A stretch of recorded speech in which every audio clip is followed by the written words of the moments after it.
Os saludamos de nuevo. ¿Habéis sido bendecidos? ¿Estáis disfrutando? Está siendo un verdadero festín, ¿verdad? Hemos llegado al momento de nuestro debate. Comenzaré con una oración. Después, Dani desea comunicaros algo. Inclinemos nuestros rostros para comenzar. Amante Padre Celestial, te alabamos por tu bondad y te agradecemos por tu amor.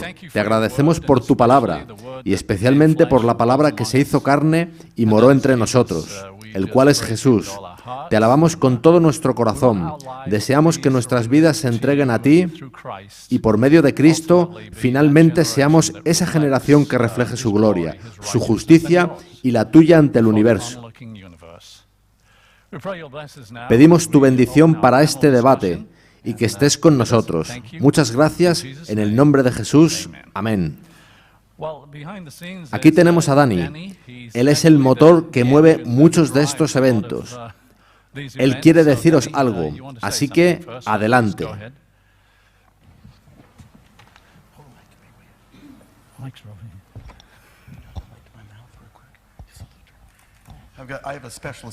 Tengo aquí un asistente especial. Os agradecemos a todos por venir. Hemos disfrutado mucho vuestra compañía. Tenemos algunos materiales muy especiales que estarán disponibles al acabar el sábado. Comenzaré con esto.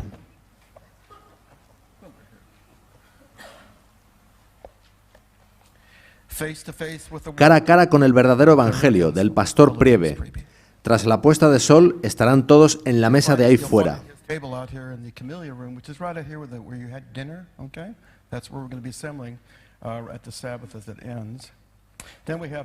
Hay otros dos libros especiales.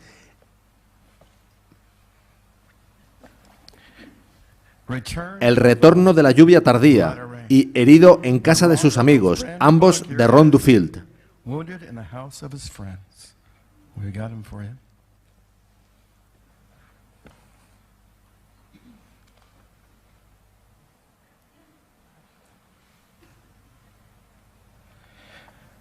Hemos estado hablando sobre la naturaleza de Cristo. Hay un libro de Dennis Priebe editado por GreatControversy.org. La organización de Larry Kirkpatrick, llamado ¿Es esencial o no?, está también el capítulo de M.L. Andreasen sobre la última generación en un librito llamado Lo que Dios hizo en Cristo puede hacerlo en todo ser humano. Y por supuesto están los clásicos. Purificar y concluir, Teología de la última generación en 14 puntos, de Larry Kirkpatrick.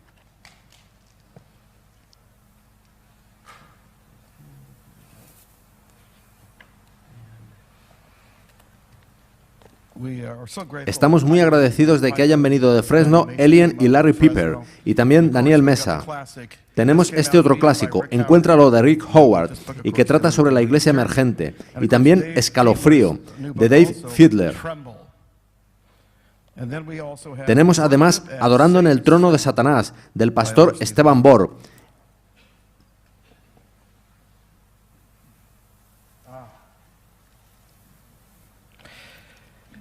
Esto me encanta. Me encanta todo. Y esto también. Una visión del cielo, de Christian Bedal. Él ha tenido un problema de voz. En caso contrario, nos habría cantado este fin de semana algunas de las canciones de este álbum, que es una autopista hacia el cielo. Christian nos trajo también El dilema de la distracción, que trata sobre la música y la adoración. Está disponible aquí. Hay muchos otros materiales. Tenemos un arsenal. En mi opinión, es el arsenal más importante reunido nunca. Además, este fin de semana hemos estado plantando semillas, ¿verdad? Lo hemos hecho en vuestros corazones. Tengo un joven amigo adventista que se aficionó a las semillas cuando tenía 15 años. Su nombre es Jerry Kettle. Y tiene una compañía de semillas. Yo conseguí varios cientos de catálogos en Petaluma, de modo que si planeáis plantar semillas en primavera, tengo este regalo para vosotros. Ellen White habla de la espiritualidad del jardín. Además, ¿cuántos de vosotros tenéis el libro La mente de Cristo? Justo ahora estamos en producción. Nuestro artista gráfico es Dustin Butler, que está aquí con nosotros y es también codirector de Philippians 2:5 Publishing. Hemos traído como regalo para vosotros 1.500 copias de El misticismo moderno. Es una versión en miniatura del libro Escalofrío, de Dave Fielder. Quiero recomendar a un individuo al que, en muchos sentidos, considero el M.L. Andresen en la Iglesia Adventista actual. Él es escritor. Se trata del pastor Kevin Paulson. Él ha escrito mucho. Os animo a consultar en Internet todos sus libros. Hemos traído algunas copias de su libro Beyond Belief Reviewed. Quiero agradeceros por este tiempo usado para daros una pequeña idea de lo que tenemos. Tras la puesta de sol podéis venir a por vuestros regalos, así como el resto de material que tenemos disponible para que podáis edificaros vosotros y edificar a vuestros vecindarios. Muchas gracias, Dani. Muy bien, pondré el micrófono en su sitio. Caballeros, quiero agradecerles por haber venido y por los mensajes que hemos escuchado. Tenemos algunos invitados adicionales, Felipe, Ron Duffield y Dustin Butler. Creo que todos los demás han hablado, ¿verdad? Disculpad. Está también Allen. Perdóname, Allen. Lo que quiero hacer es ciclos de preguntas que hemos tenido en las distintas presentaciones. Plantearé 2 o 3 preguntas de cada presentación en cada ciclo. No quiero plantear todas las preguntas de, por ejemplo, el Evangelio, y luego quedarnos sin tiempo para la última sección, pues todas ellas son muy interesantes. Voy a comenzar con lo relativo a la presentación de anoche del pastor Mike Lambert acerca del Evangelio. Le agradecemos por ella, pastor. Haré las preguntas y puede responder usted o cualquier otro. ¿Están listos, caballeros? Comenzaré con esta, que es muy básica. Den una buena definición bíblica de Evangelio. ¿Alguien?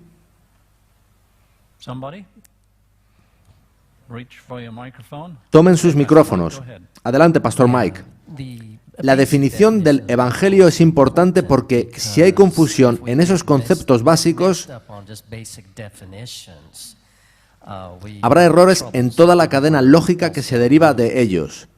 Me gusta la sencilla definición de Romanos 1:16, donde Pablo dice: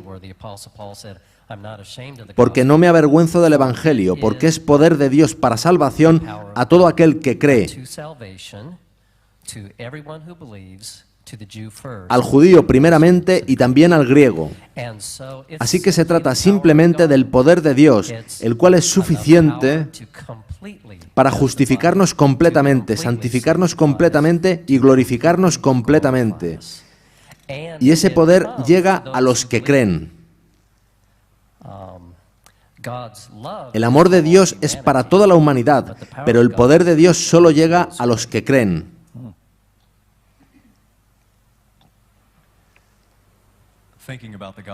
Cuando se habla de Evangelio, siempre pienso en Apocalipsis 14, donde se lo denomina Evangelio eterno.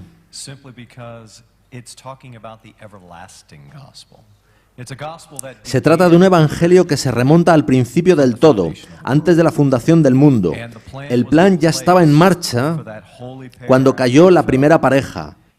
Y cuando pienso en los principios básicos del Evangelio, los veo en 4 sitios del mensaje del primer ángel. El primero es temed a Dios, que está en Deuteronomio 6:5, y amarás a Jehová, tu Dios, de todo tu corazón y de toda tu alma y con todas tus fuerzas. El segundo es darle gloria. Pero dado que hemos pecado y estamos destituidos de la gloria de Dios, ha de haber una corrección. El pecado ha de ser eliminado, de modo que la justicia de Cristo pueda prevalecer. La hora de su juicio ha llegado, es sinónimo de la purificación del santuario. Ambas van juntas y entonces comprendemos la verdadera adoración, la cual nos es dada en la forma del sábado, para entrar en una vida de completa entrega, de modo que Dios pueda santificarnos y justificarnos. Así que el Evangelio realmente es buenas nuevas, ¿verdad? Hay una pregunta que iba a plantear después, pero creo que lo haré ahora. ¿Cómo está conectado el mensaje del santuario al mensaje del tercer ángel en el Evangelio eterno?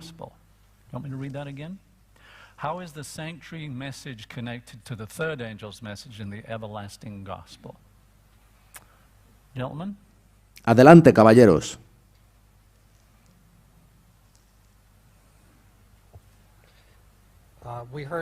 En alguna de las presentaciones hemos escuchado que la purificación del santuario celestial está conectada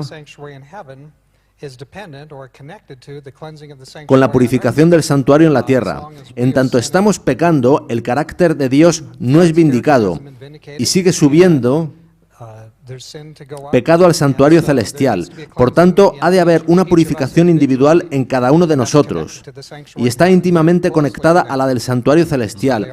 Cuando amputamos esta conexión, estamos despojando al Evangelio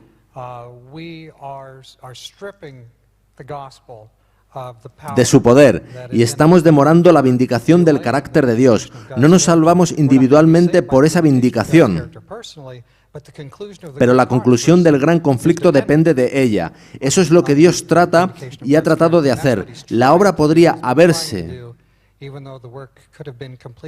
concluido poco después de 1844. Estamos en 2015. Es mucha demora. La obra ha de concluirse en nuestros corazones.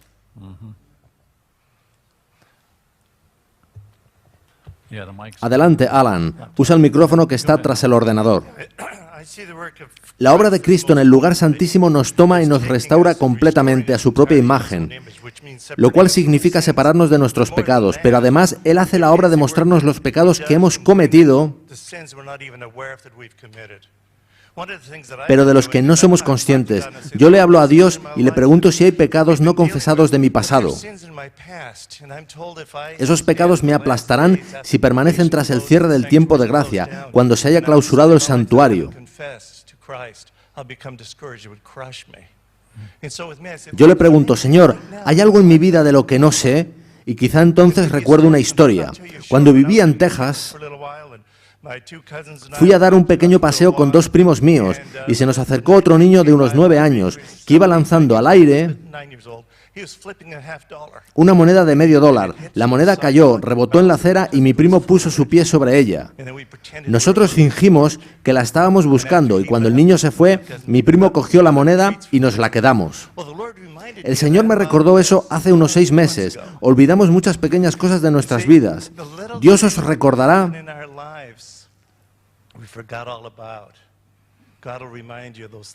Esos pensamientos, acciones o sentimientos incorrectos vendrán claramente a vuestras mentes y diréis al Señor, perdóname por ese pecado, límpiame de él, llévalo de mí. Y Él lo hace. Cuando se cierre la gracia, todos nuestros pecados habrán sido quitados, habrán sido confesados. Dios los habrá quitado, incluso si no podemos recordar alguno.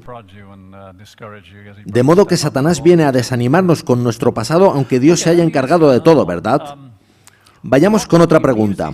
Hay una expresión que usamos a menudo, pero queremos concretarla un poco. ¿Qué significa revestirse de Cristo?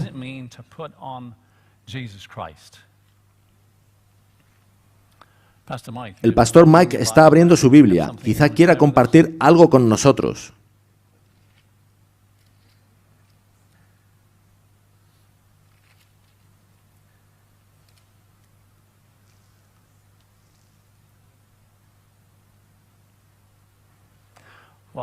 Bien, mientras busca al pastor Mike, quizá quiera decir algo algún otro. Alan. Jesús estaba a punto de volver al cielo y les dijo a sus discípulos, he solicitado un don del Padre para vosotros. El Espíritu Santo. Se trata del mismo Espíritu al que Jesús se sometió, que guió su vida, momento a momento, que le dijo dónde encontrar a la mujer del pozo, o a la mujer sirofenicia, o a la hija de Jairo.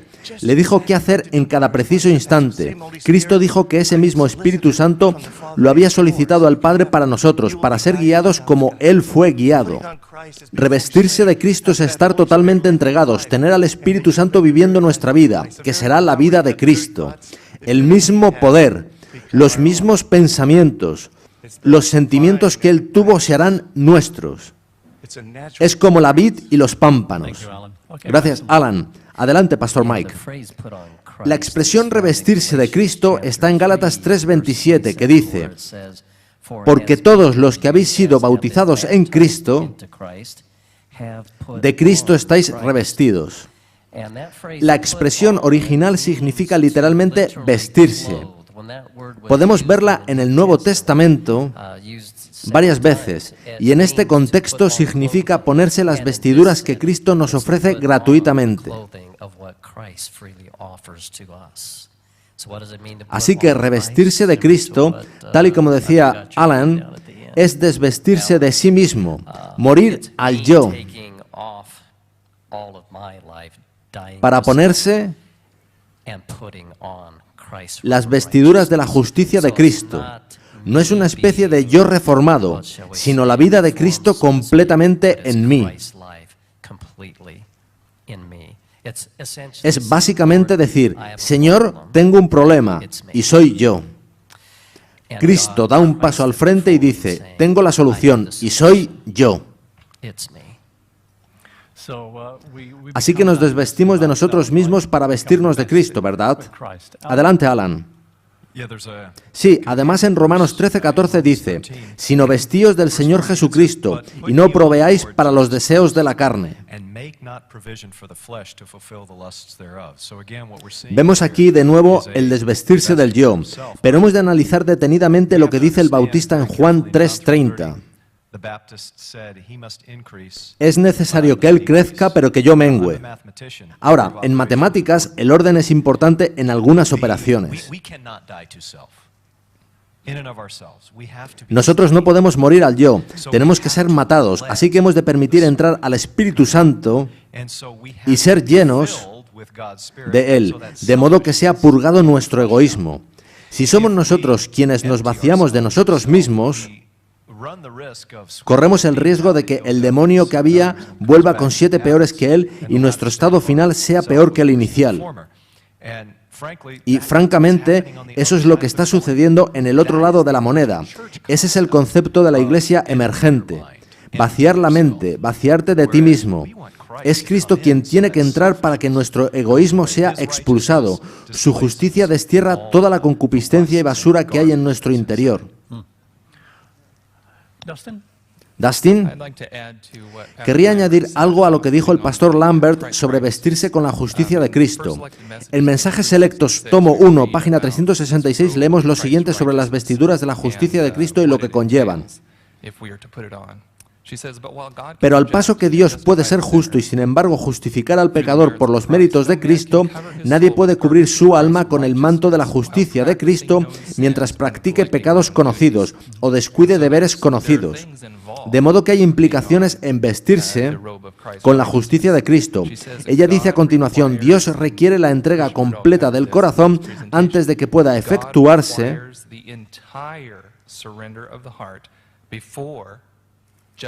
la justificación.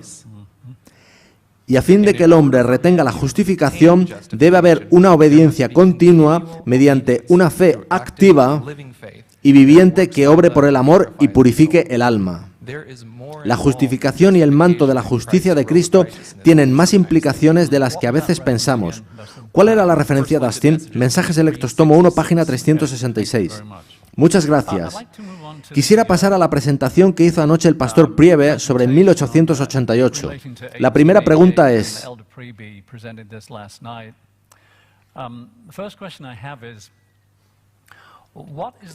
¿cuál es la diferencia entre la versión de la justicia por la fe de la teología de la Reforma y la versión de 1888?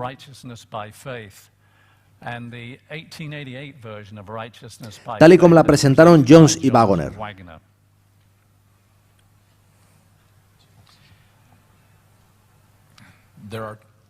Hay 2 o 3 diferencias básicas. En la comprensión del Evangelio de la Reforma, a la que nos referimos como la de Lutero y Calvino como reformadores principales, siempre hubo una antítesis entre la ley y el Evangelio. La ley se veía como algo negativo, algo que solo nos conducía a Cristo en desesperación, mientras que el Evangelio salvaba. La ley y el Evangelio estaban en guerra. En el mensaje de 1888 el Evangelio siempre conduce a la ley. Nuestra necesidad nos conduce a Cristo y Cristo nos lleva a la ley capacitándonos para cumplirla.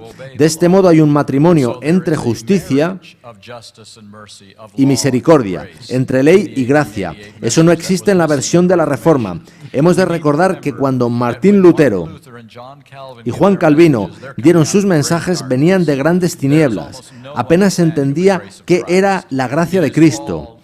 Todo consistía en esforzarse y dar dinero para salvarse, y si ibas al purgatorio, ese dinero podía sacarte de él. Así que, al salir de esta época,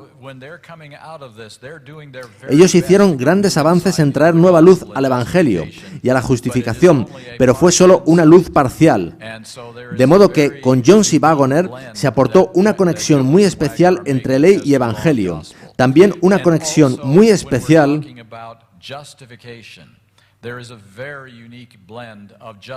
entre justificación declarada y justificación experimentada, en la cual el Espíritu Santo entra en nuestro corazón, nos hace nuevas criaturas y nos cambia desde el interior, lo cual, una vez sucede, hace muy fácil la santificación. Jones y Waggoner solían decir que era fácil salvarse.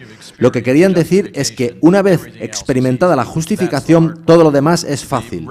La Reforma no tenía en absoluto esa clara comprensión. Muchas gracias, Dennis. Larry, hay que señalar además que los reformadores, entre los que destacaban Calvino y Lutero, eran muy agustinianos en su concepción de qué es pecado.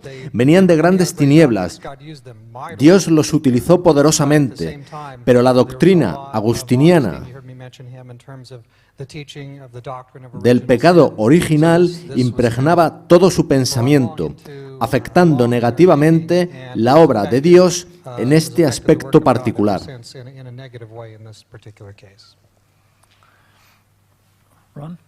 Ron, quisiera añadir que ha habido un movimiento en nuestra Iglesia que sugiere que el mensaje de Jones y Waggoner no era sino el Evangelio de la Reforma. Y he de decir que incluso el Evangelio que se presenta actualmente como de la Reforma es una perversión de lo que Lutero, Calvino y los otros reformadores enseñaban. Son conceptos evangélicos modernos. Podéis verlo en nuestros libros de historia y conviene conocerlo. El mensaje de Jones y Waggoner estaba en armonía con la purificación del santuario. Lutero nada sabía de eso. Esos poderosos sermones de Jones, de los que ayer hablaba Dennis Priebe, en los que se conectaba la purificación del santuario celestial con la purificación de nuestros corazones, no contenían un concepto conocido para los reformadores. No se les puede culpar por ello. Dios revela continuamente más luz y, por supuesto, en 1844 y 1888, Dios quería darnos más luz. Hablando de Jones y Waggoner, prueba su fallo espiritual, en ausencia de un mejor término, tras 1900,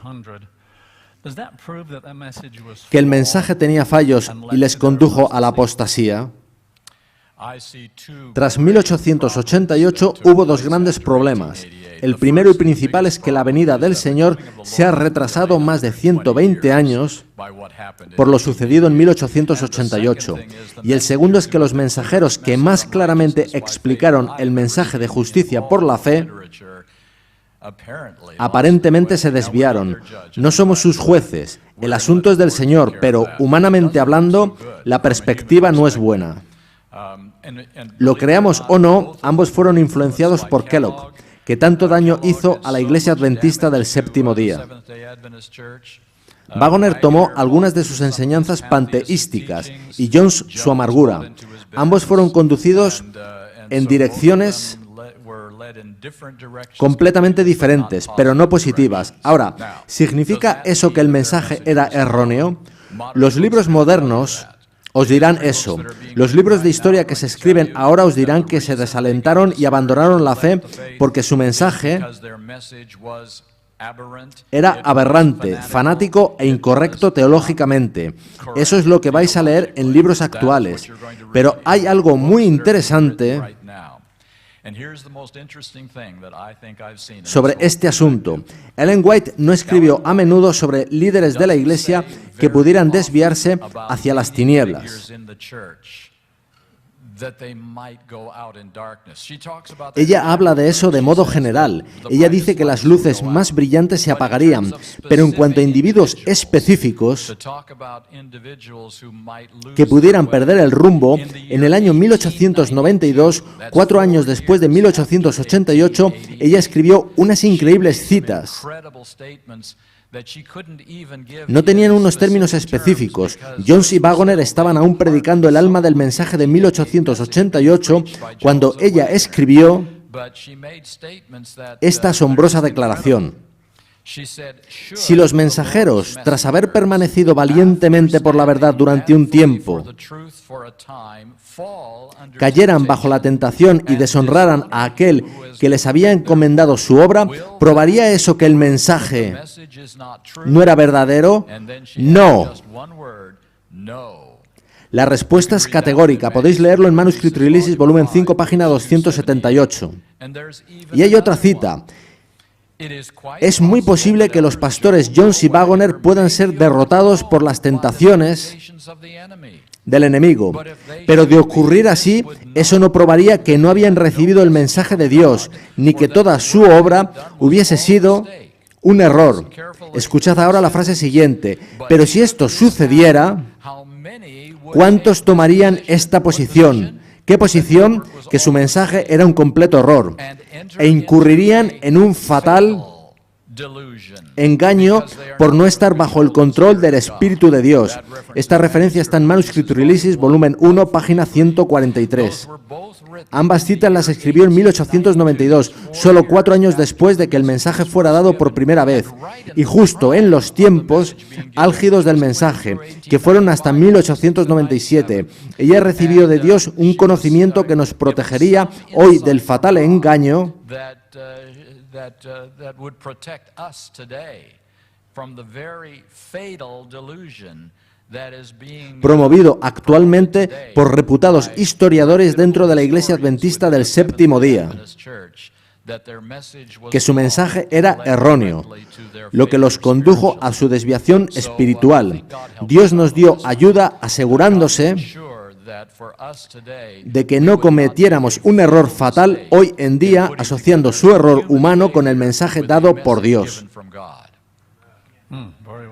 Muy bien, Dennis. Mike, quisiera añadir que el mensaje del Evangelio eterno en su pureza y simplicidad se sostiene por sí mismo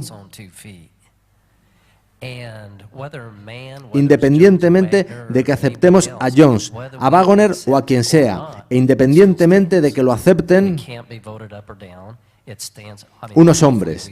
Ojalá lo aceptemos y vivamos en nuestras propias vidas, pero se sostiene por sí mismo. Para confirmar la veracidad del mensaje de Waggoner y Jones, sumándome a lo dicho por el pastor Priebe, 2 grandes obras salieron del mensaje de justicia por la fe de 1888. La primera fue publicada en 1892, El Camino a Cristo, la cual es la obra más autorizada sobre justicia por la fe. Leedla de nuevo. Tiene poder.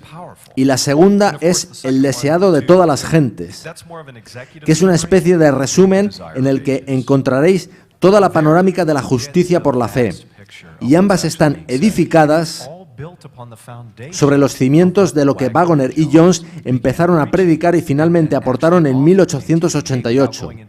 Sin entrar en historia, Ron Duffield sabe mucho más de eso que yo, la actitud influyó en que el mensaje no fuera aceptado por los líderes.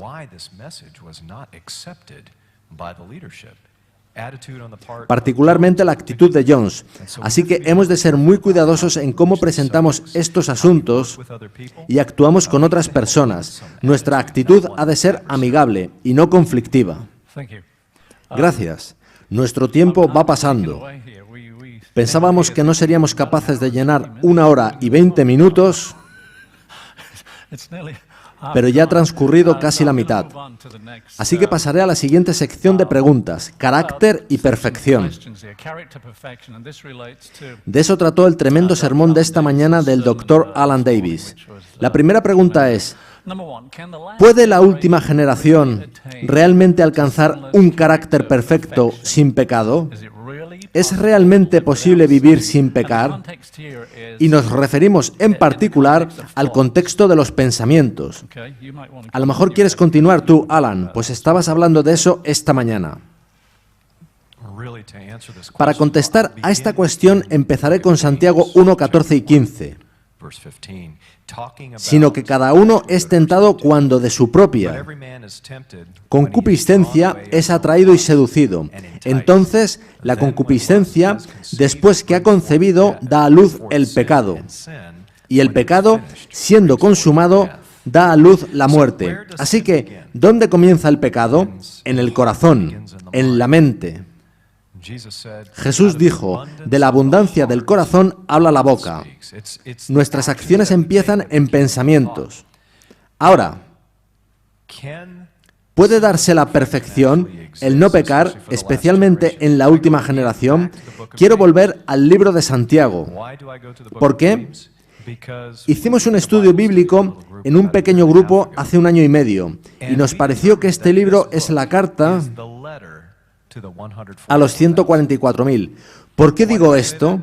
En Santiago 1.1 dice, siervo de Dios y del Señor Jesucristo, a las 12 tribus que están en la dispersión. No había 12 tribus cuando él estaba escribiendo, había 2. Las otras 10 habían sido asimiladas por las culturas circundantes. Dice además en Santiago 1.18, él de su voluntad nos hizo nacer por la palabra de verdad, para que seamos primicias de sus criaturas. Este es de nuevo el lenguaje de los 144.000, y sucede así por todo el libro. Y yo me pregunto, ¿quién entendió y conoció mejor al Salvador que su propio hermano?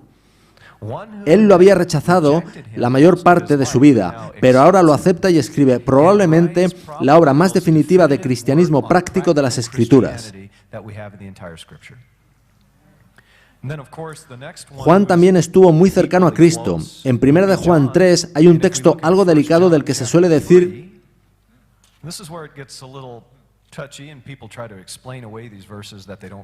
que no significa realmente lo que significa. 1 de Juan 3:6 dice, todo aquel que permanece en él no peca.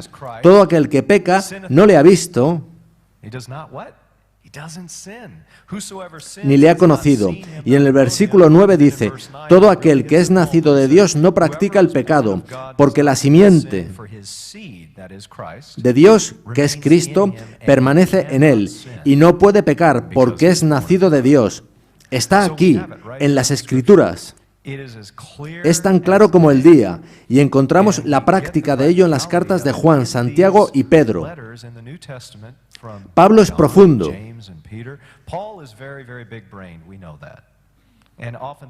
Y a veces difícil de comprender.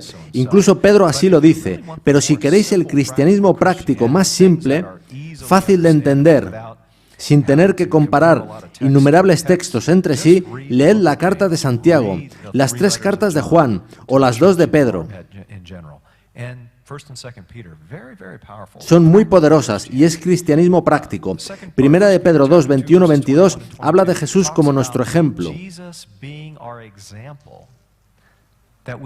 Dice así, dejándonos ejemplo para que sigáis sus pisadas, el cual no hizo pecado, ni se halló engaño en su boca. Felipe, tú no has dicho nada. Pasadle el micrófono, por favor. Al hablar de este asunto, a veces dudamos de qué es el Evangelio. Antes leímos en Romanos 1.16 que el Evangelio es el poder de Dios. ¿Cómo puedo limitar el poder de Dios en mi vida? Es imposible. Ellen White tiene una cita muy interesante que dice: el Señor os dará el triunfo, pues el Evangelio es el poder de Dios para salvación cuando está entretejido con la vida práctica, cuando es vivido y practicado. La unión de una obra semejante a la de Cristo para el cuerpo y para el alma es la verdadera interpretación del Evangelio. Tenemos aquí una comprensión holística de nuestro ser. Es la obra de Dios. Mi tarea es rendirme. Incluso eso Él lo hace en mí. Yo he de permitírselo. Y por la gracia de Dios, Él concluirá la obra que comenzó en nosotros. ¿Alguien más? Adelante, Alan. Cuando finalice la obra en el lugar santísimo, Jesús declarará: el justo sea justo todavía y el inmundo sea inmundo todavía. Cuando Jesús estuvo en la tierra, Él tenía una naturaleza humana pecaminosa como la nuestra. Vivió una vida perfecta, sin tacha. Pero una cosa que ha de demostrarse aún, y que lo harán los 144.000, es que aquellos que han participado en el pecado, que tienen no solo tendencias al pecado, sino también hábitos desarrollados por el pecado, pueden ser restaurados del pecado tan plenamente que Jesús podrá poner un sello de aprobación. Podrá sellarlos y decir: no pecarán más, y vivirán en un ambiente con las peores condiciones de la historia humana. El Espíritu Santo se retirará y la maldad no tendrá restricción, y aún así los justos serán preservados por Dios, y Dios demostrará así que Él los puede restaurar aun habiendo participado del pecado y bajo las peores condiciones humanas. Se convertirán en un tipo del resto de todos los salvos. Cristo fue las primicias. Este remanente demostrará de nuevo que el poder de Dios es tan capaz y su plan tan exhaustivo que puede traer total reforma y restauración a las vidas de las personas para que puedan vivir la vida de Cristo bajo las peores condiciones, habiendo sido rescatados del pecado. Amén. Gracias, Alan. La siguiente pregunta es sobre el gran conflicto. ¿Qué propósito tiene el reflejar perfectamente el carácter de Cristo? Bueno, yo bromeaba cuando dije que estos caballeros se alinearon para llenar 1 hora y 20 minutos. Repetiré la pregunta para que tengáis un tiempo para pensar. ¿Qué propósito tiene el reflejar perfectamente el carácter de Cristo? Estoy asombrado. Adelante, Denis. Leímos antes una cita: el honor de Dios, el honor de Cristo está implicado en la perfección del carácter de su pueblo. Ese es el propósito. No se trata de probar lo que yo puedo hacer, sino de probar que Dios es el hacedor de lo imposible.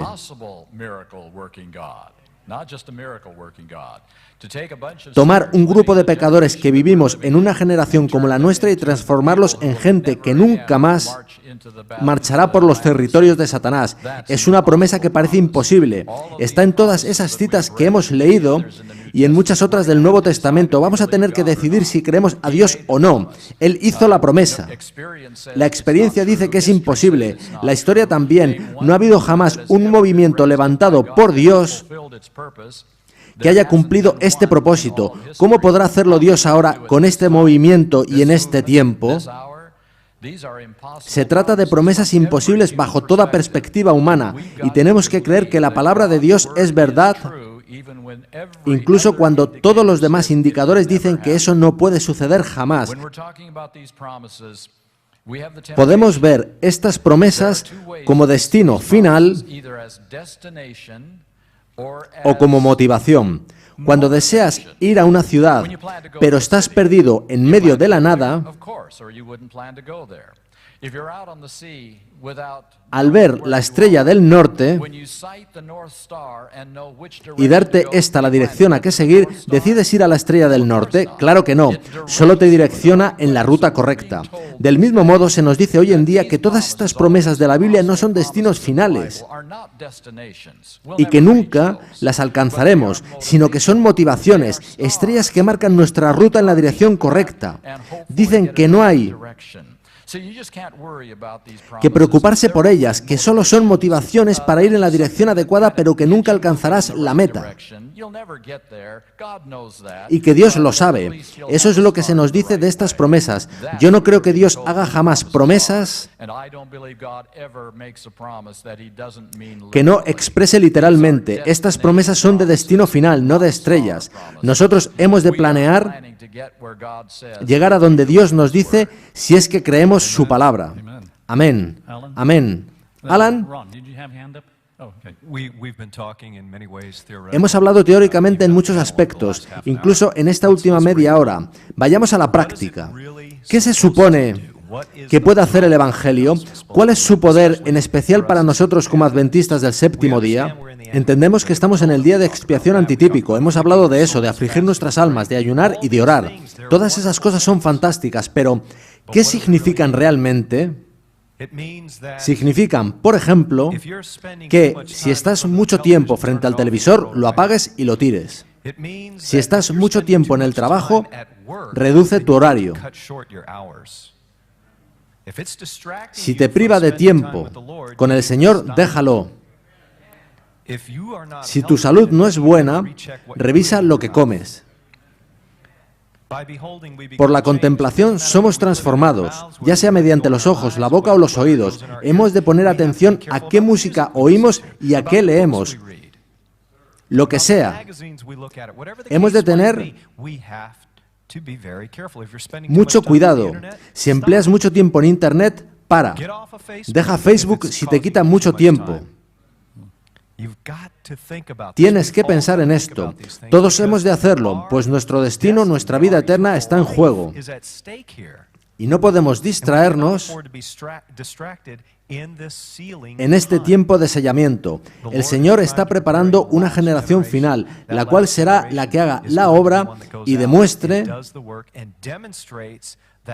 que Cristo lo es todo en el individuo. Y puedo estar seguro de que Cristo no se distraería con tantas cosas que nos distraen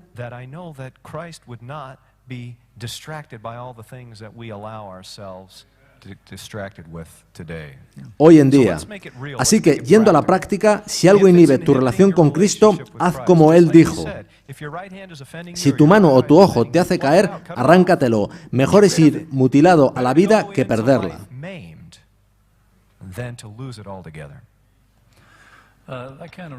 Eso me recuerda a un capítulo de Palabras de Vida del Gran Maestro sobre los talentos. En él se nos dice que de todos los talentos que Dios nos da, el que más atención requiere es nuestro tiempo. Adelante, Pastor Mike. Hay algunas preguntas prácticas que podemos hacernos para tomar decisiones sobre qué ver o cuando el diablo nos llega con una tentación. Los pensamientos llegan y nuestra mente ha de tomar decisiones. Agradezco tus reseñas prácticas, Alan. Leeré también algunas preguntas prácticas que pueden sernos útiles. Cuando nos viene un desafío o un pensamiento, podemos preguntarnos, ¿qué haría Jesús con este pensamiento? ¿Cuál es el origen de este pensamiento? ¿Está amparado por las Escrituras? ¿A dónde me conducirá? ¿Me llevará a donde quiero marchar en la vida? ¿Me elevará o me degradará?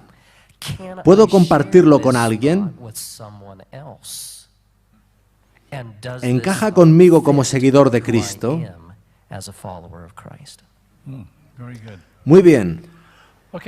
Quisiera pasar ahora a 1957, pecado original y preguntas sobre doctrina.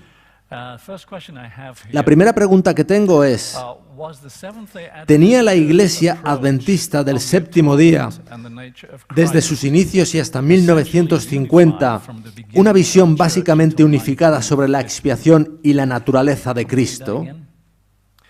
Was the Seventh-day Adventist Church approach on the atonement and the nature of Christ essentially unified from the beginning of the church until 1950? Yes. Sí. Yes. Short and sweet. Sí, bueno y breve. That can be a short answer. La respuesta puede ser así de breve. También puedes explayarte. Tengo otra pregunta en esta parte de 1957, pecado original y preguntas sobre doctrina.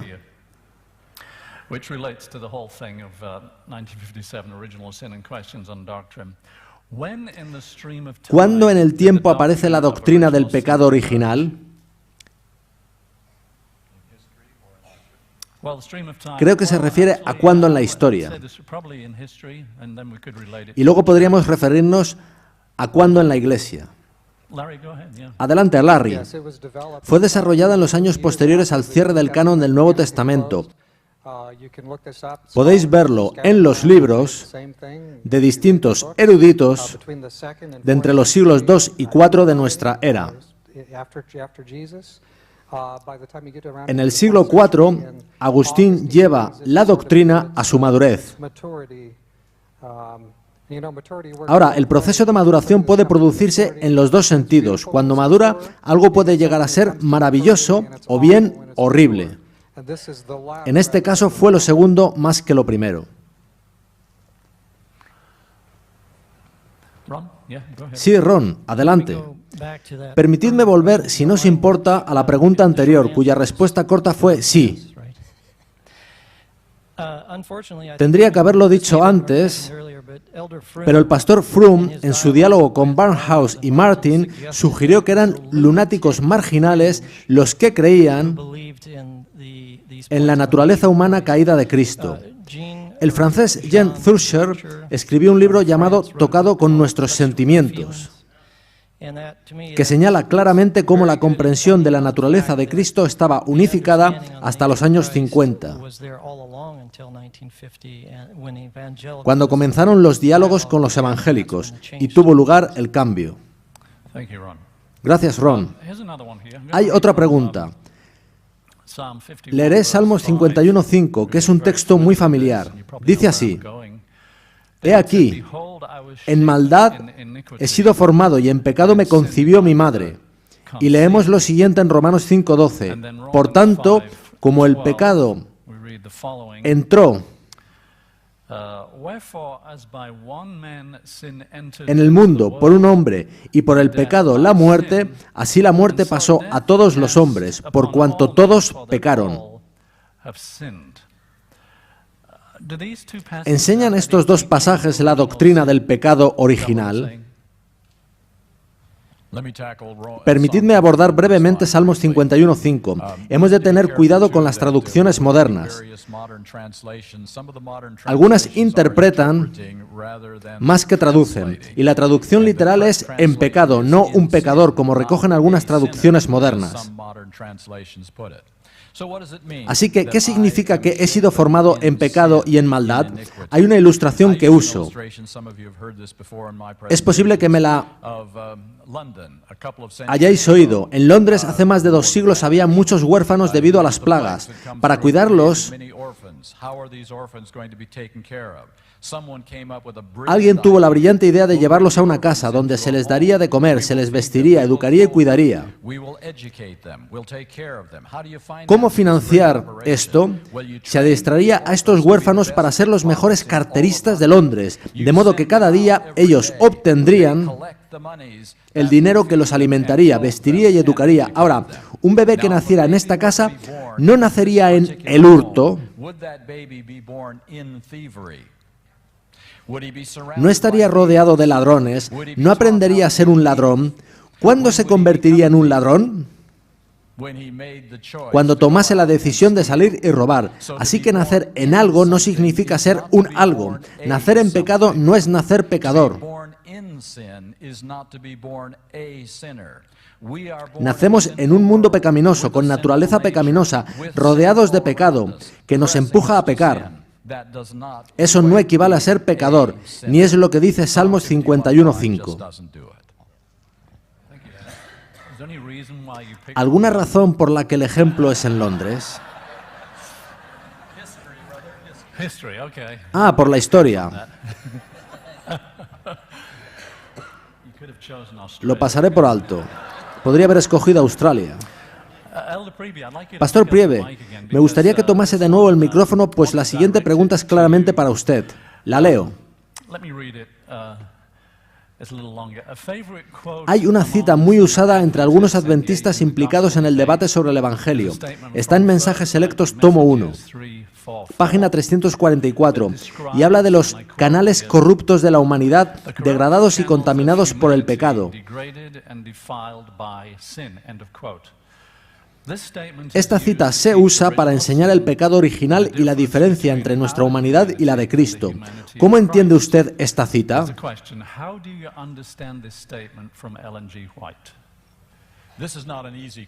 No es una pregunta fácil. Efectivamente, Ellen White dijo en esa cita que nuestras mejores obras están tan contaminadas por pasar por los canales corruptos de nuestra humanidad que no pueden tener valor para Dios a menos que sean purificadas en la sangre de Cristo, en la que no hay mancha de corrupción terrenal. Algunos de los que enseñan un evangelio diferente han asumido que canales corruptos de nuestra humanidad se refiere a nuestra naturaleza caída. Esto significaría que nuestra naturaleza caída debe ser purificada constantemente con la sangre de Cristo para limpiar su corrupción. O, dicho de otro modo, nuestra naturaleza caída es pecado. Esto ha sido muy convincente para muchos y asumen haber nacido pecadores y tener canales corruptos. Voy a leer otra cita de Ellen White. Está en Manuscript Releases 1211. Dice así: Cristo tomó nuestra naturaleza, caída pero no corrupta, y no sería corrupta a menos que hubiese recibido las palabras de Satanás en lugar de las palabras de Dios. Fijaos, su naturaleza no sería corrupta a menos que pecara.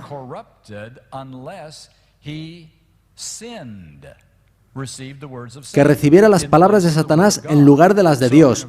Así que lo que ella está diciendo es que la palabra corrupción o corrupto no tiene que ver con naturaleza, sino con carácter, con las elecciones que hacemos, con creer a Satanás. Así que pienso que la cita apuntada es una de las que comentaba el pastor Kirkpatrick, en las que no es muy claro a qué se refería ella.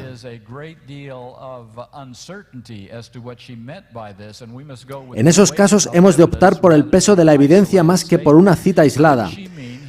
¿No se referiría ella, con canales corruptos de nuestra humanidad, a nuestro carácter, el cual ha sido tan torcido por nuestros hábitos pecaminosos que,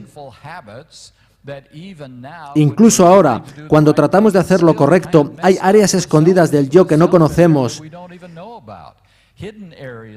Y esto ha de ser purificado con la sangre de Cristo.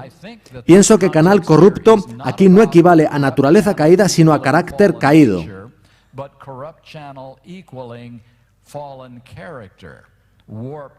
Carácter torcido. Y hemos de señalar aquí también que hay un cierre del tiempo de gracia. Ellen White tiene varias citas al respecto. El tiempo de prueba termina. La intercesión de Cristo cesa en el cielo. Testimonios, volumen 2, página 191. Escuchad esta. No habrá sangre expiatoria para purificar el pecado y la contaminación. Signs of the Times, 27 de noviembre de 1879. Que no haya sangre expiatoria significa que no habrá perdón de pecados. Si canales corruptos significa naturaleza caída, los mantendremos hasta que Jesús venga y necesitaremos sangre expiatoria para cubrirlos hasta que Jesús venga. Por tanto, no puede significar naturaleza caída. Ha de referirse a nuestro carácter, que será purificado antes del cierre del tiempo de gracia y ya no necesitará más sangre expiatoria. Es un pasaje difícil, pero creo que hay respuestas para él.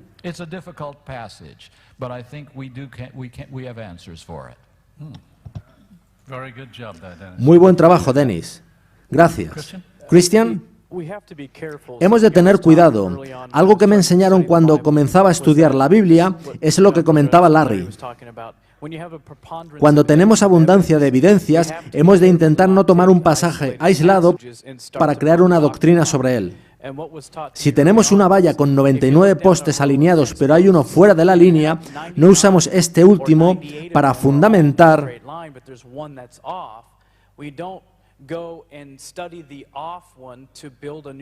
una nueva doctrina. No movemos toda la valla para alinearla con el poste aislado. Algo puede parecer no encajar en un pasaje concreto. En ese caso, admitamos que no podemos explicarlo completamente quizá, pero si todos los otros textos apuntan en una misma dirección, no debería abandonarla solo por un texto aislado que no puedo explicar. Cuidado con eso. Pasemos ahora a lo que llamamos nueva teología o teología híbrida. Quisiera comenzar con alguien que nos dé la definición de carnal.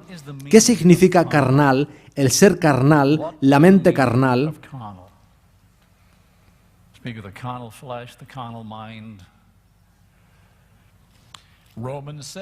Romanos 7 y 8 lo explica claramente.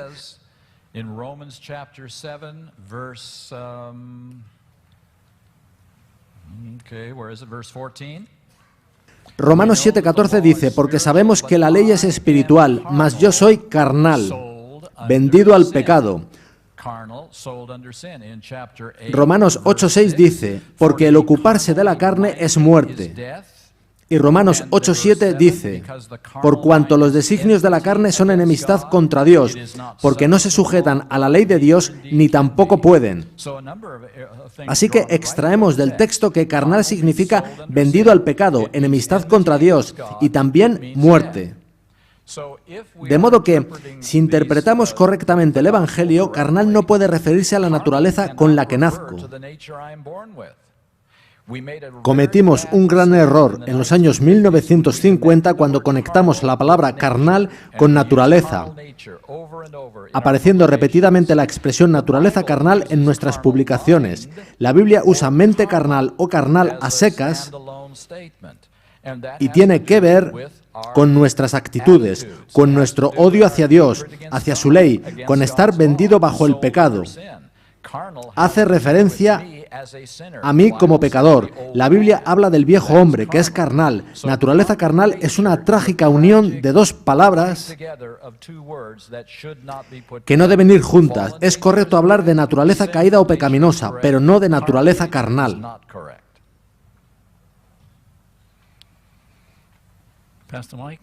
Pastor Mike, podemos añadir que 2 de Corintios 10, 4 y 5 dice, porque las armas de nuestra milicia no son carnales, sino poderosas en Dios para la destrucción de fortalezas, derribando argumentos y toda altivez que se levanta contra el conocimiento de Dios y llevando cautivo todo pensamiento a la obediencia a Cristo. Gracias. Alan. Siempre tuve la idea de que la mente carnal es algo que tengo. También tengo naturaleza pecaminosa.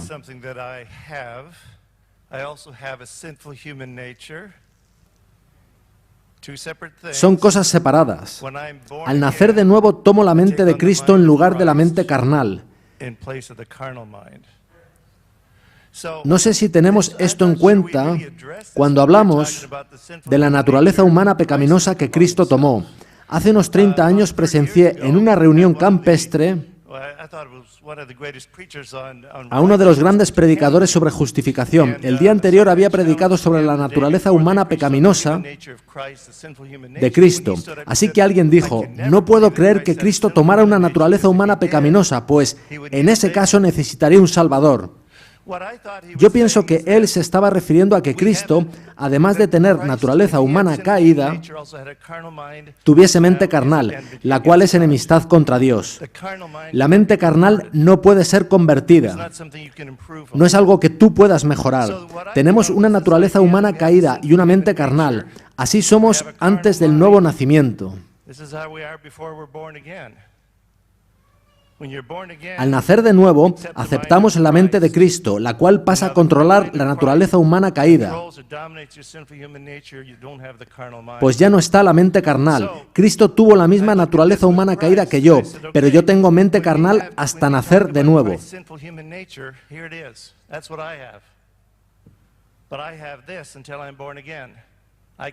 Yo puedo ser rescatado de la mente carnal.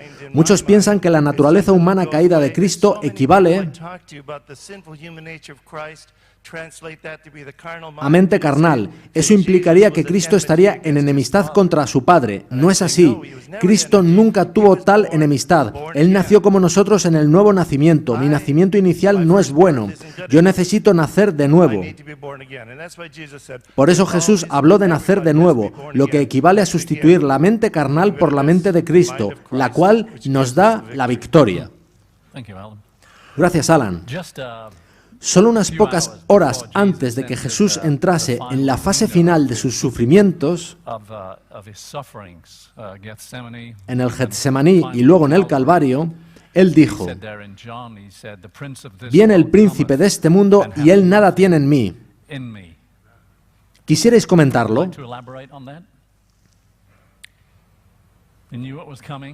Jesús sabía perfectamente quién era el que venía y dijo: «Viene el príncipe de este mundo y él nada tiene en mí». ¿Qué es lo que Jesús quiso decir? Creo que lo que ha dicho Alan es muy interesante y de mucha utilidad. En la carta a Baker, en la que Ellen White habla de las propensiones, está la misma cita: «Él nada tiene en mí». Y a continuación ella dice: «Nada hay que responda a la tentación». Ni en una ocasión cedió, ni una vez pasó Cristo al terreno de Satanás. Y en El deseado de todas las gentes, página 123, dice: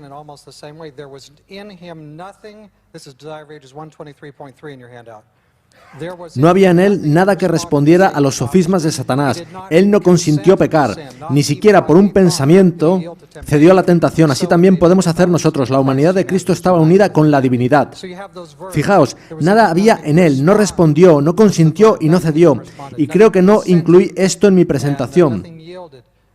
Pero fijaos en lo que dice Ellen White sobre las propensiones en el Review and Herald del 24 de abril de 1900. No necesitamos retener ni una propensión pecaminosa. Esa frase os la podéis escribir en la pared de casa. Para mí es extremadamente alentadora. Es el lenguaje de Ellen White al hablar de propensiones. No hubo nada en Jesús que respondiese, y así puede ser también con nosotros. Yo lo creo. Hay otra cita que he encontrado en el Review and Herald del 8 de noviembre de 1887. Dice así: «Nuestro Salvador no pudo ser inducido a ceder a la tentación ni siquiera en pensamiento. Satanás encuentra en los corazones humanos algún asidero en que hacerse firme. Es tal vez algún deseo pecaminoso que se acaricia, por medio del cual la tentación se fortalece. Pero Cristo declaró al hablar de sí mismo: «Viene el príncipe de este mundo, mas nada tiene en mí». De modo que ese «nada tiene en mí» no se refiere a naturaleza. Suele decirse eso para aseverar que tenía una naturaleza no pecaminosa. Ahí no habla en absoluto de su naturaleza, habla de sus pensamientos, de deseos con los que concedemos a Satanás un asidero en nosotros, de modo que tiene algo en nosotros. Pero Cristo no le permitió tener un asidero en él, de modo que nada tenía en Cristo. Y Ellen White dice que nosotros podemos tener esa misma experiencia. Sumándome a lo dicho, Ellen White habla del concepto de apetito. No referido solo a lo que comemos, sino también a lo que miramos, escuchamos y hacemos. Y hasta que permitamos al Espíritu darnos la victoria sobre el apetito, no tendremos victoria sobre las bajas pasiones. Es en ese orden. Hemos de recordar que el apetito es crítico y lleva de vuelta a la mente carnal. Hemos de tener el apetito bajo control, de modo que no seamos dominados por las pasiones. Christian, El pastor Larry leyó de la página 123 de El deseado de todas las gentes. Leeré la última frase y también las siguientes, pues son muy poderosas. La humanidad de Cristo estaba unida con la divinidad.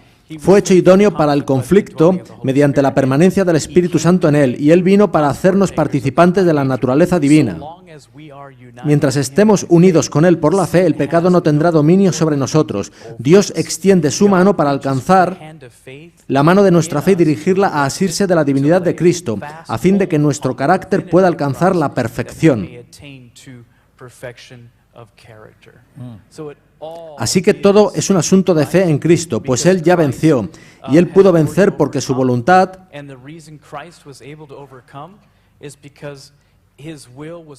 estaba perfectamente unida a la de Dios, el cual no puede no vencer.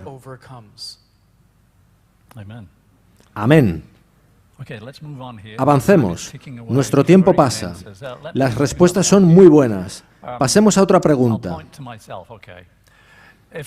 ¿A dónde llegaré si, siendo adventista del séptimo día, sigo una teología evangélica? ¿Cuál será la consecuencia lógica?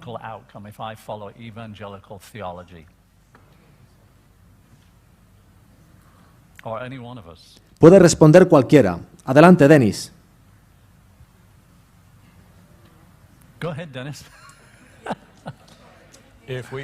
Si seguimos una teología evangélica, no hay expiación final. Cristo no está en el lugar santísimo. No hay cierre del tiempo de gracia. No habrá 144.000. La vindicación del carácter de Dios carece de sentido y todo el adventismo se ha esfumado. Ese es el problema de la teología evangélica. Hemos de darnos cuenta del abismo existente entre el evangelio evangélico y el evangelio adventista. Se ha descrito el camino a Cristo como la mejor expresión del mensaje de 1888 y, desde luego, lo es. Cuando se le dio el camino a Cristo al Dr. Barnhouse, el editor de la revista Eternity, este escribió un artículo sobre el libro en su revista. Fue en 1950 y dijo lo siguiente: el libro es falso en todas sus partes, lleva la marca del anticristo, es satánico. Esa es la diferencia entre el evangelio evangélico y el adventista. El libro El Camino a Cristo es totalmente repudiado por el evangelio que está afianzándose hoy en la Iglesia Adventista del Séptimo Día. El evangelio evangélico contiene todos los puntos defendidos por Desmond Ford: pecado original, naturaleza de Cristo no pecaminosa, justificación declarada y pecado hasta que Cristo venga. Eso se enseña ampliamente hoy en día en la Iglesia Adventista del Séptimo Día, y eso es el fin del adventismo. Muy concluyente, Dennis. Gracias. Ron, quisiera añadir algo a la referencia del pastor Pieve al artículo de Barnhouse en la revista Eternity de junio de 1950. Suele decirse que evangélicos y adventistas creemos en el mismo Cristo. Barnhouse dijo esto en su artículo: sabemos que esta escritora, Ellen White, no habla del mismo Cristo del que habla la Biblia. Esa era su visión de la Biblia. De modo que es verdad que el Cristo del que hablan los evangélicos no es el mismo Cristo que vemos los adventistas en las verdades fundamentales que Dios nos dio. Así que cuando decimos simplemente levantemos a Cristo o Cristo lo es todo, y no diferenciamos entre el Cristo del evangelicalismo y el Cristo que de veras está en la Biblia, nos estamos abriendo a todos los errores que vemos hoy en nuestra iglesia. Gracias, Ron. Larry. Siento decir que estoy de acuerdo con lo dicho. Colin Standish hizo una fantástica distinción de mucha utilidad. Hay partes del evangelio evangélico que son verdad. Tenemos creencias en común, pero Colin Standish dijo que hay una diferencia Entre verdad preciosa y verdad presente. Creemos algunas cosas en común con los evangélicos, por lo que nos alegramos.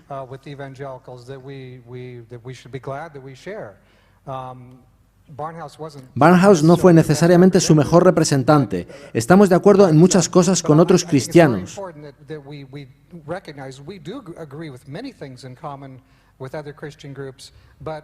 Pero, como dijeron el pastor Priebe y el hermano Duffield, ellos, por ejemplo, no consideran la expiación final.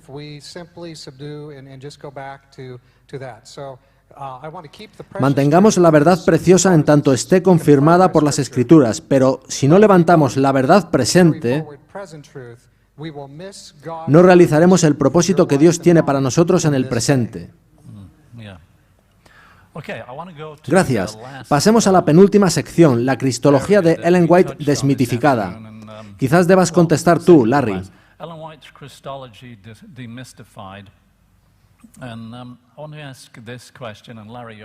La pregunta es, ¿podría explicar el uso de Ellen White de los términos propensiones, tendencias, encarnación y naturaleza pecaminosa? Eso llevaría 1 hora. Tú tienes 7 minutos. Adelante. El uso que hizo Ellen White no es necesariamente el que otros han hecho de sus citas. Cuando ella dijo: no necesitamos retener ni una propensión pecaminosa, podemos ver al menos que ella se está refiriendo a algo que puede ser eliminado. El mensaje fundamental de mi presentación es que hay que mirar por toda la Biblia y por todos los escritos de Ellen White.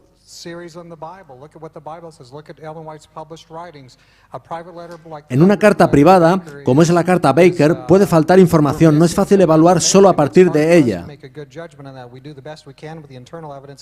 A partir de las evidencias que hay en la carta, solo podemos conjeturar. Lo que veo en el espíritu de profecía sobre propensiones es que es algo que puede ser eliminado, que no necesitamos retenerlas y que puede ser así si así lo elijo. Gracias. Dustin, me sumo a lo dicho. Si propensiones pecaminosas equivale a naturaleza pecaminosa, Ellen White estaría diciendo que no necesitamos retener nuestra naturaleza pecaminosa, lo que implicaría que ella creería en la carne santificada. Pero sabemos que ella dijo claramente que la carne santificada era un error. Estoy seguro de que muchos de los presentes han sido acusados de creer en la carne santificada por gente que no comprende este concepto. La carne santificada implica, en esencia, que no se puede vencer el pecado con naturaleza caída, que Jesús no tenía naturaleza caída y que si queremos andar como Él anduvo, necesitamos desprendernos de nuestra naturaleza caída. Así que la única diferencia entre el movimiento de la carne santificada de hace un siglo y el del adventismo evangélico de hoy en día es que este último posterga la carne santificada después del cierre del tiempo de gracia. No era así en el movimiento de hace un siglo. Los adventistas evangélicos piensan que la declaración de Cristo de que el que es santo sea santo todavía les hará, de alguna manera, mágicamente y contra su voluntad, no pecar. Gracias, Dustin. Otra pregunta sobre la cristología de Ellen White desmitificada. ¿Cuáles son los mejores métodos de interpretación bíblica? Esta pregunta sería buena para rematar este apartado. Necesitamos entender la Biblia. Quizás quieras contestar tú, Larry. ¿Cuáles son los mejores métodos de interpretación bíblica? La interpretación bíblica adventista del séptimo día de siempre ha sido el método histórico gramático, basado en interpretación literal. Actualmente hay presiones en contra. Incluso mientras hablamos estarán preparando páginas en Berrien Springs, que imagino serán contrarias a lo que hemos estado hablando estos días, y esto está relacionado con la hermenéutica. Los problemas con preguntas sobre doctrina y con las propensiones no son atribuibles a Ellen White, sino a malas prácticas hermenéuticas. Eso es lo que sucede en preguntas sobre doctrina, aunque el libro también contiene buenas cosas. Necesitamos ser verdaderos. Si abandonamos la Biblia, no tenemos nada y nunca concluiremos la obra de Dios. Hemos de ser cuidadosos en cómo interpretamos la Biblia. Dios edificó esta iglesia sobre los fundamentos de los apóstoles y los profetas, y sin la Biblia no tendremos respuestas a ninguna de las preguntas que hoy se han planteado. Felipe, yo apelaría al mandato sobre mandato, línea sobre línea. Los textos claros han de definir a los que no parecen claros. Pondré un ejemplo de mi propia experiencia. Algo en lo que me atasqué en la universidad fue el pecado original.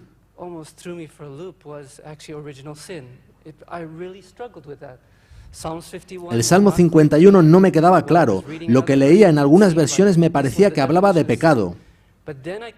Pero me topé con una cita del Espíritu de Profecía por la que alabo al Señor. Está en el conflicto de los siglos y dice que la única definición de pecado dada en la Biblia es la que aparece en 1 de Juan 3:4. ¿Cómo puedo entonces considerar cualquier otra definición? Todos los otros textos que parecen definiciones son solo amplificaciones de esta definición básica.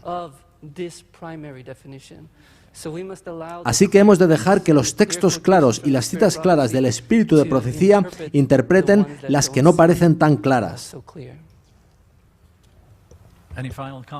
¿Algún comentario final? Sí, Pastor Mike. El método histórico gramático dice, en resumen, que tomemos el simple significado literal del texto. Así que cuando Jesús dijo que amásemos a nuestros enemigos, ¿qué pensáis que estaba diciendo?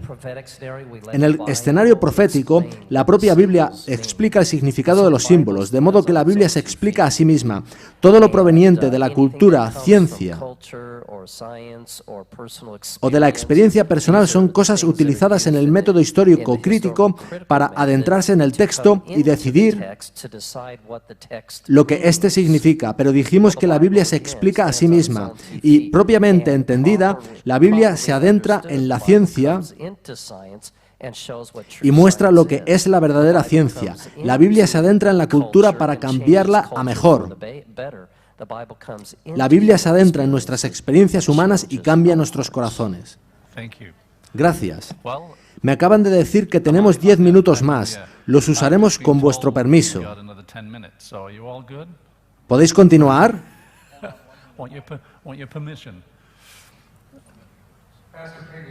Hay un nuevo método promoviéndose en la división norteamericana. Se llama método histórico-cultural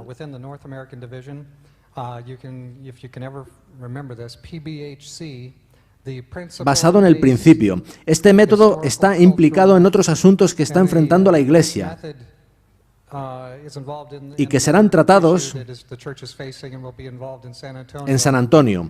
Este nuevo método permite básicamente que la cultura prevalezca. Si somos el pueblo de la Biblia, avanzaremos. Si somos un pueblo de la cultura, mirad a vuestro alrededor a iglesias como la luterana o la presbiteriana. Si Dios permite que estemos aquí dentro de 20 años, esas iglesias ya no serán tales. Están en un absoluto declive. La cultura se las está comiendo. La cultura es la que manda, y me refiero a asuntos tales como el matrimonio homosexual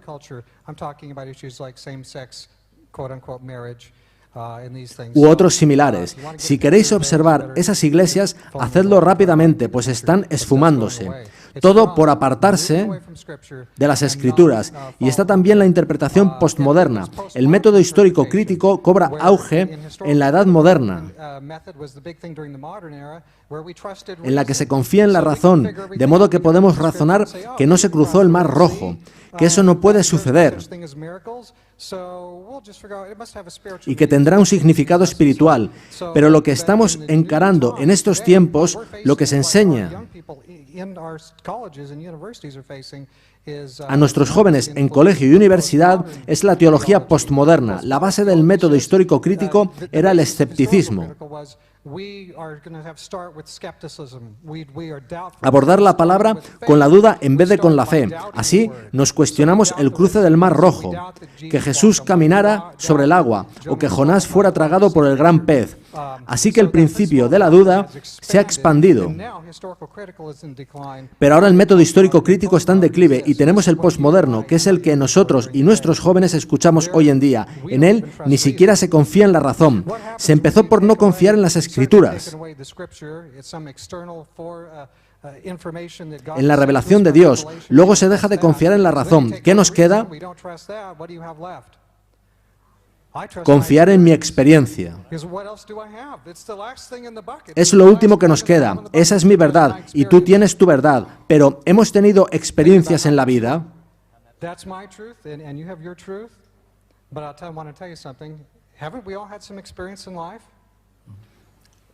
¿Alguien aquí siente que pueda confiar en sus experiencias humanas aparte de Dios? No lo creo. Así que, sea con el escepticismo del método histórico crítico o con la experiencia del postmodernismo, lo que se tiene es nada.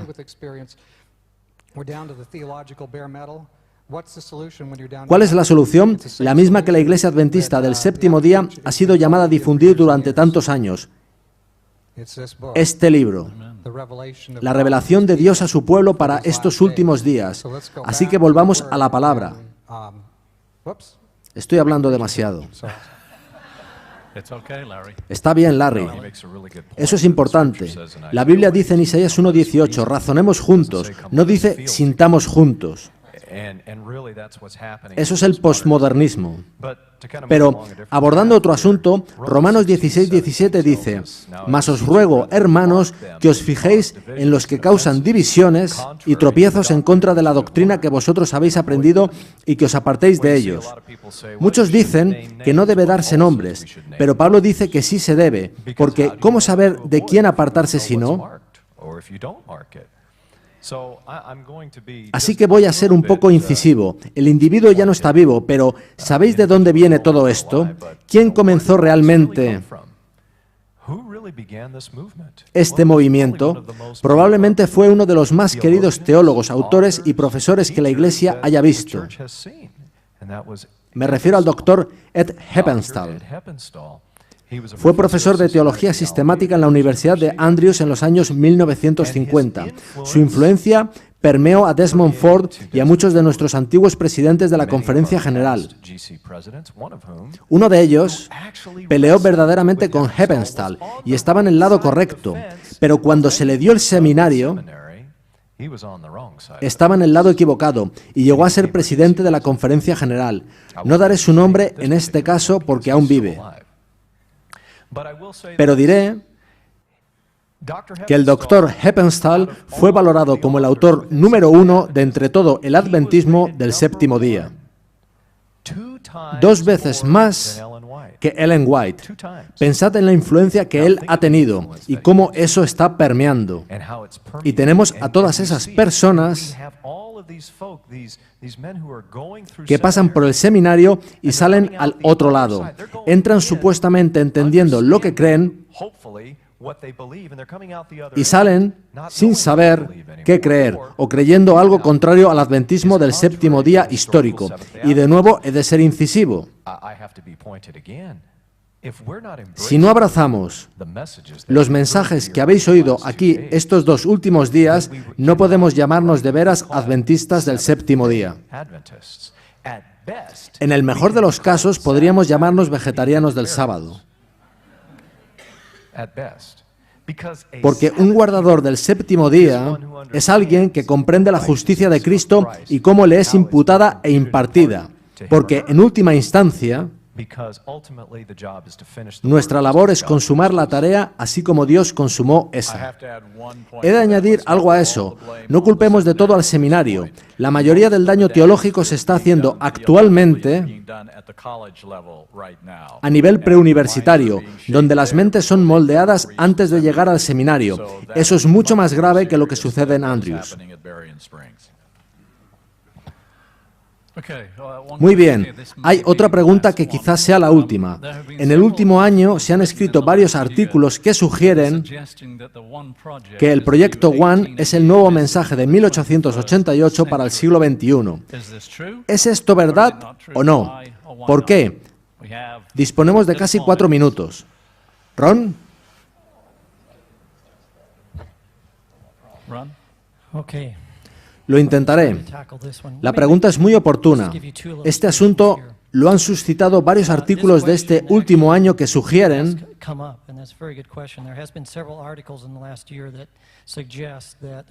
que el Proyecto One es el nuevo mensaje de 1888. Creo que la idea viene del hecho de que el más preciado mensaje era levantar a Jesucristo, y supuestamente esta es la semejanza. Pero permitidme hacer 2 comparativas. En 1888, debido a la polémica suscitada, Jones y Waggoner dieron un sermón en el que simplemente leyeron 16 pasajes de las Escrituras. Les llevó 1 hora leerlos a uno y otro alternativamente. 67 años después, Artie Nash evocaba aquel evento recordando que durante toda 1 hora, sin una sílaba que no fuera de la Biblia, la audiencia permaneció en silenciosa quietud. Ese es el poder de la palabra de Dios. Eso sucedió en 1888. En contraste con eso, y como ejemplo, hay 3 miembros muy implicados con el Proyecto One que pertenecen a un grupo llamado Big Face Grace. Si no conocéis esto, id a YouTube y escribid Big Face Grace. Solo os llevará 5 segundos daros cuenta de que esto no puede compararse en absoluto con el mensaje de 1888. Se trata de un grupo de rock. Eso no es lo que necesitan nuestros jóvenes. Os daré otro ejemplo. En 1889 y los 2 años siguientes, Ellen White, Jones y Waggoner hicieron giras, y hay ejemplos de los reavivamientos que tuvieron lugar con este mensaje. Si queréis ver cómo obra este mensaje en las vidas de los jóvenes, podéis leer los ejemplos. Os pondrán la carne de gallina. Os leeré uno en el que Ellen White recuerda una de estas primeras reuniones campestres o eventos que tuvo lugar en enero de 1889 en el Lancaster College en Massachusetts. Dice así: estábamos haciendo labor en América y todos los jóvenes de nuestro colegio en South Lancaster, Massachusetts, se convertían. Simplemente les contábamos la historia de la cruz y que vinieran a Jesús tal y como estuvieran. Un poco más adelante dice: la gloria de Dios entró en aquella reunión. Parecía a veces al principio de la reunión que la gloria de Dios estaba a punto de derramarse sobre nosotros. No venía solo a unos pocos, sino que en ese momento, como un maremoto, se propagaba a la congregación. Y qué momento de regocijo. No había demostraciones salvajes, pues alabar a Dios no conduce a eso. Nunca oímos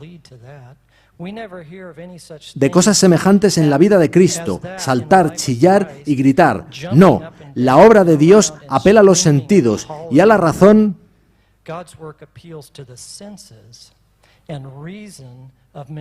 de hombres y mujeres. Fue en 1889 y lo comparo a los saltos, gritos y chillidos de Big Face Grace, cuyos miembros forman parte del Proyecto One, y os digo que no hay comparación posible. Sí hay entre ellos gente sincera, que creo quieren levantar a Jesús, pero hay un vacío, una confusión, que es el resultado de la teología que durante años ha estado entrando en nuestra iglesia. No quiero condenar a todo aquel que busca algo mejor, pero desde luego el Proyecto One no es la vía. Ese proyecto emana directamente del Evangelio evangélico. Muchas gracias, caballeros. Antes de concluir, Danny tendrá unas palabras. Adelante, Danny. Alabado sea el Señor. Quisiera que se pusiese en pie José Alvarado. Es su cumpleaños. Él voló desde Calgary, en Alberta. Él se dio a sí mismo el regalo de cumpleaños de estar aquí. Animo a todos a regalaros todos los días un regalo de cumpleaños. Investigad sobre esto, estudiadlo por vosotros mismos. Saludo también a su esposa, Carla, que vino con él. Acaba de surgir una nueva organización, Última Generación para Cristo. ¿Estáis contentos? Si os gustaría este tipo de actividad en vuestra iglesia, llamadme al 805-729-1754. Es mi móvil. También podéis llamar de cualquier parte del globo al 707-462-3080, donde os atenderemos muchos de los presentes en esta mesa. Lo haremos sobre la marcha. Orad por nosotros. Nos gustaría tener de 100 a 150 personas de todo el mundo formando equipos en cada división. Gracias por vuestro tiempo.